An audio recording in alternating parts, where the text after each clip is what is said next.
Namaste. Thank you, Prime Minister Modi and distinguished leaders. It's wonderful to be back in India.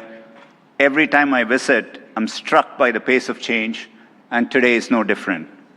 Back when I was a student, I often took the Coromandel Express train from Chennai up to IIT Kharagpur. To get there, we passed through Visakhapatnam, Vizag. I remember it being a quiet and modest coastal city brimming with potential. Now in that same city, Google is establishing a full-stack AI hub, part of our $15 billion infrastructure investment in India. When finished, this hub will house gigawatt-scale compute and a new international subsea cable gateway, bringing jobs and cutting-edge AI to people and businesses across India. Sitting on that train, I never imagined Vizag becoming a global AI hub. Just as I couldn't have imagined that one day I'd be spending time with teams figuring out how to put data centers into space. Or taking my parents for a fully autonomous car ride in San Francisco. Seeing a Waymo right through my 83-year-old dad's eyes, I saw the progress in a whole new light. Of course, he said he'd be more impressed if it worked on India's busy roads. Still working on that one, Dad. The progress shows what's possible when humanity dreams big. And no technology has me dreaming.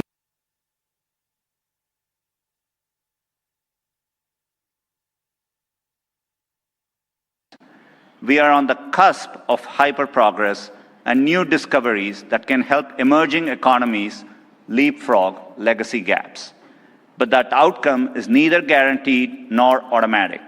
To build AI that is truly helpful for everyone, we must pursue it boldly, approach it responsibly, and work through this defining moment together. Why bold? Because AI can improve billions of lives and solve some of the hardest problems in science. For 50 years, predicting protein structures was a grand challenge and a blind spot that stalled drug discovery. Demis Hassabis and his team at Google DeepMind asked an audacious question: how could we use AI to solve this? It didn't just win a Nobel Prize, it compressed decades of research into a database that is now open to the world.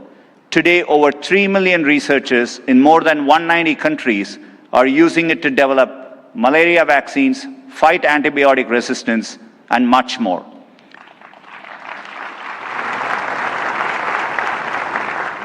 And we are asking similarly bold questions across the scientific stack, from cataloging DNA disease markers to building AI agents that act as true partners in the scientific method.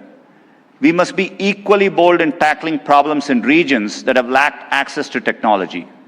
Take El Salvador, where Google has partnered with the government to bring affordable AI-powered diagnosis and treatment to thousands who could never afford to see a doctor. Or in India, where our work together is helping farmers protect their livelihoods in the face of monsoons. Last summer, for the first time, the Indian government sent AI-powered forecasts to millions of farmers, possible in part because of our neural GCM model. I see language inclusion as another exciting ambition. In Ghana, we are collaborating with universities and NGOs to expand research and open source tools across more than 20 African languages. We need this bold thinking in more places to tackle more problems across health, education, economic opportunity, and more. Technology brings incredible benefits, but we must ensure everyone has access to them. We cannot allow the digital divide to become an AI divide. That means investing in compute infrastructure and connectivity. I mentioned our Vizag investment, and we have others in Thailand, Malaysia, and more.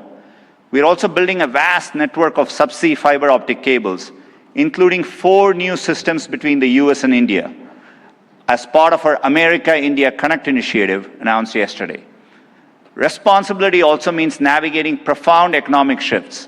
AI will undeniably reshape the workforce, automating some roles, evolving others, and creating entirely new careers. 20 years ago, the concept of a professional YouTube creator didn't exist. Today, there are millions around the world. Training is crucial. We have trained 100 million people in jobs available globally. Finally, trust is the bedrock of adoption. We have created tools like SynthID used by journalists and citizen fact-checkers globally to help verify the authenticity of the content you read and see. But no matter how bold we are or how responsible, we won't realize AI's full benefits unless we work together. Governments have a vital role that includes as regulators, setting important rules of the road and addressing key risks. And importantly, also as innovators, bringing AI to public services that improve lives and accelerating adoption of these technologies for people and businesses.